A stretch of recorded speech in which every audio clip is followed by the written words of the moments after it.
Здравствуйте, в эфире новости спорта, в студии Власий Сергеев. В авторале «Шелковый путь», который будет проходить в июле на территории России, Китая и Монголии, примут участие 4 экипажа КамАЗ-Мастер. Об этом сообщает пресс-служба российской команды. Борьбу за медали будут вести экипажи Андрея Каргинова, Антона Шибалова, Айрата Мардеева и Сергея Куприянова. Кроме того, традиционно на грузовике КамАЗ будет выступать российско-китайский экипаж. Его состав будет объявлен позже. В прошлом году в зачете грузовиков экипажи российской команды КамАЗ-Мастер заняли все 3 первых места. Международный ралли-марафон «Шелковый путь» стартует 6 июля в Иркутске.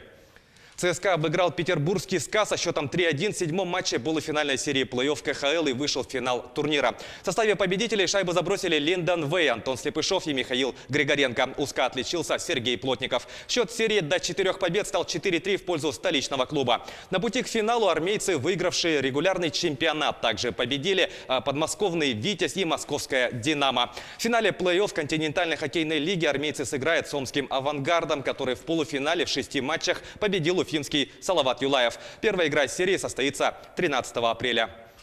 Футболисты английского «Ливерпуля» дома обыграли португальский «Порту» в первом матче четвертьфинала Лиги чемпионов. Встреча, прошедшая на Энфилде, завершилась со счетом 2-0. Мячи забили Наби Кейта и Роберто Фермино. Ливерпуль довел свою беспроигрышную серию во всех турнирах до 15 матчей. «Порту» же до этой встречи не проигрывал 6 поединков подряд в различных соревнованиях. Всего команды провели друг с другом 6 матчей, в которых было зафиксировано 3 ничьих и 3 победы англичан. Ответный матч между командами состоится 17 апреля в Португалии.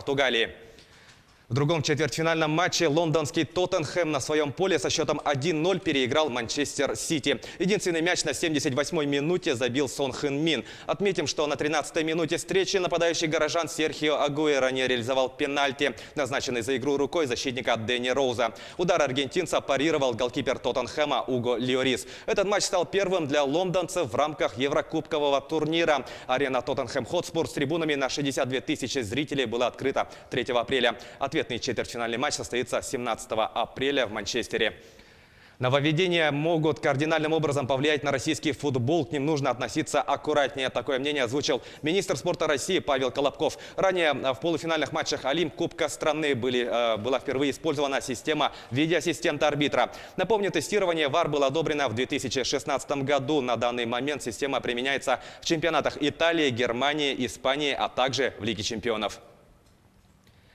Появление таких нововведений может серьезно повлиять на темп игры, результаты матчей, тактику судейства. Поэтому я очень осторожно подхожу ко всем нововведениям. Все-таки футболу больше сотни лет, поэтому к данному вопросу нужно подходить аккуратно, взвешивать все «за» и «против», заявил Колобков.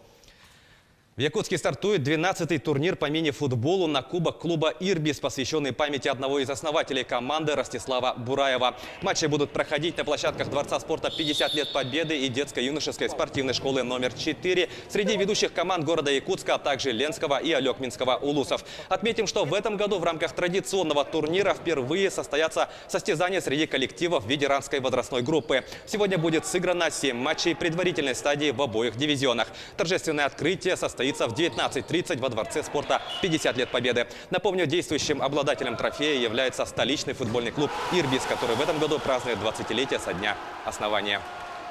Якутия получила предварительное согласование на проведение 8-х летних игр «Дети Азии». Вторые зимние международные спортивные игры решено провести вновь на Сахалине через 2 года.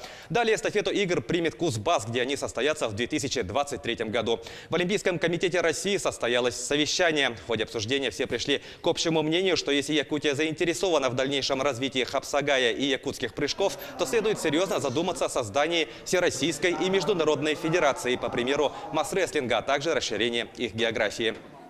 Это были новости спорта. Всего доброго!